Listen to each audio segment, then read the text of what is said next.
جہاں تک اس کے جو فضائل فوائد کا تعلق ہے، ایک فائدہ یہ ہے کہ اگر انسان پر تنگ دستی ہے، غربت ہے، فقر و فاقہ ہے، اور وہ چاہتا ہے کہ مانوی اور مادی دونوں اعتبار سے مالدار ہو جاؤں،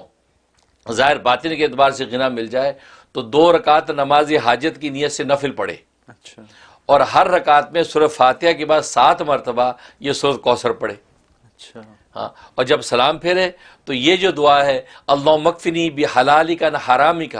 واغننی بفضلک عمن سواک،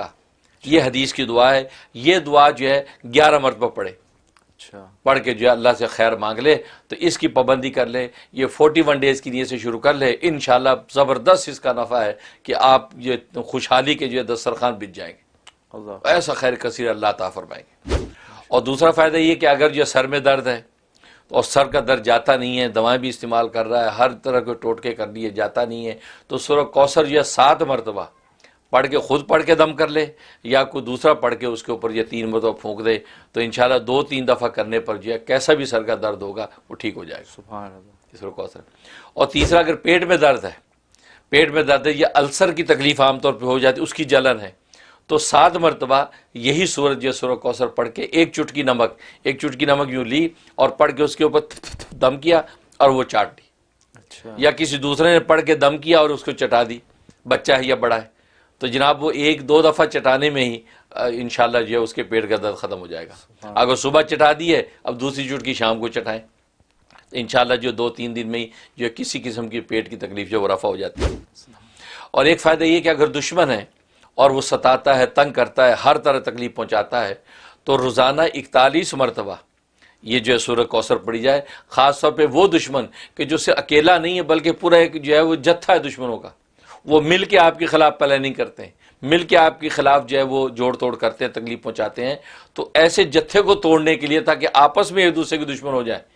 اور یہ ان کا جو ہے وہ شرازہ بکھر جائے، تو 41 مرتبہ آپ نے اسی نیت سے پڑھنا ہے کہ تاکہ ان کا آپس کا زور ہے وہ تشدد کا شکار ہو جائے۔ اچھا تو یہ 41 مرتبہ پڑھیں، اول آخری 11 مرتبہ درود شریف یہ پڑھ کے جو دعا کر لیں، انشاءاللہ یہ 21 دن کریں گے، 21 دن کے اندر ہی اللہ تبارک و تعالی کسی بھی قسم کی جو ہے وہ سازشی لوگ ہوں گے ان کو اللہ تبارک و تعالی تتر بتر کر دیں گے۔ سبحان اللہ یہ اس کا نفع ہے۔ اور ایک اس کا فائدہ یہ ہے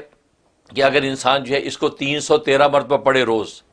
313 مرتبہ پڑھے، تو کسی بھی قسم کی حاجت ہے، کسی قسم کی کوئی بیماری ہے یا کسی بھی قسم کے دشمن ہے، ہر چیز سے اللہ تبارک و تعالیٰ آپ کو محفوظ رکھیں گے۔ اس میں آپ اپنی بھی نیت کر سکتے ہیں، اپنے بیوی بچوں کی نسلوں کی بھی نیت کر سکتے ہیں۔ 313 دفعہ روزانہ سورہ کوثر پڑھنے کا اہتمام، سبحان اللہ اور اول آخر جو 11 مرتبہ درود ابراہیمی پڑھیں اور پڑھ کے اللہ سے دعا کرتے رہیں، انشاءاللہ اللہ کی رحمت سے کسی بھی قسم کا دشمن ٹھہرے گا نہیں اور نہ کوئی دشمنی کر پائے گا۔ اور اسی طریقے سے اگر جو ہے کوئی بیماری اور تکلیف پہنچے خطرہ ہے تو وہ بھی دور ہو جائے گا اور آپ محفوظ رہیں گے۔ سبحان اللہ یہ اس کے فوائد ہے۔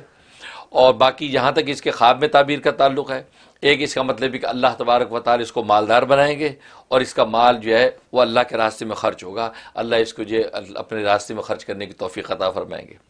اور دوسرا مطلب یہ ہے کہ اس کے جو دشمن ہیں وہ مغلوب اور زیر ہوں گے۔ اچھا جو دشمن ہے جس کو ستانا چاہتے ہیں یا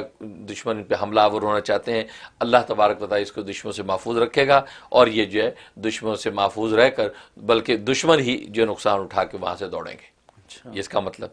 اور تیسرا مطلب یہ ہے کہ اللہ دین اور دنیا اور آخرت کی ساری خیریں اس کو عطا کریں گے، بشرطیہ کہ یہ ایمان اور عمل صالح کے راستے پر قائم رہے گا، یعنی فصلی لربک ونحر، یہ جو حقیقت بیان کی ہے یہ اس کے اوپر اگر قائم رہے گا، اور لربی کا کی قید چونکہ اس میں لگائی رب کے لیے، اس کا مطلب ریا کے لیے نہ ہو، رضا کے لیے ہو، رضا کے لیے اس کی یہ عبادت و قربانی وہ رضا کے لیے ہونی چاہیے اللہ کی، یہ دنیا کی ریا کے لیے نہ ہو، بس یہ اگر کرے گا اس کا مطلب یہ ہے کہ اللہ تبارک و تعالی دین دنیا کی خیر اس کو عطا فرمائیں گے۔ سبحان اللہ یہ اس کے خوابوں میں تعبیر۔ سبحان اللہ۔ چھوٹی سی صورت، قرآن کی سب سے چھوٹی صورت اور اتنے کثیر اس کے فائدے ہیں، فوائد بالکل۔ تو ماشاءاللہ ناظرین یہ صورتوں کا جو تذکرہ ہے یہ ہمیشہ ہمیں ایک نیا انسائٹ دیتا ہے قرآن کی، اور ایک نیا شوق اور ولولہ پیدا کرتا ہے۔ اور یہ دیکھ لیں آپ کی سب سے چھوٹی صورت، اس کے بھی کس قدر منافع ہیں، تو عقل مند انسان تو وہی ہے کہ ان کو اپنی زندگی میں جلد از جلد ان کو شامل کرے اور ان کے فوائد زیادہ سے زیادہ حاصل کرے۔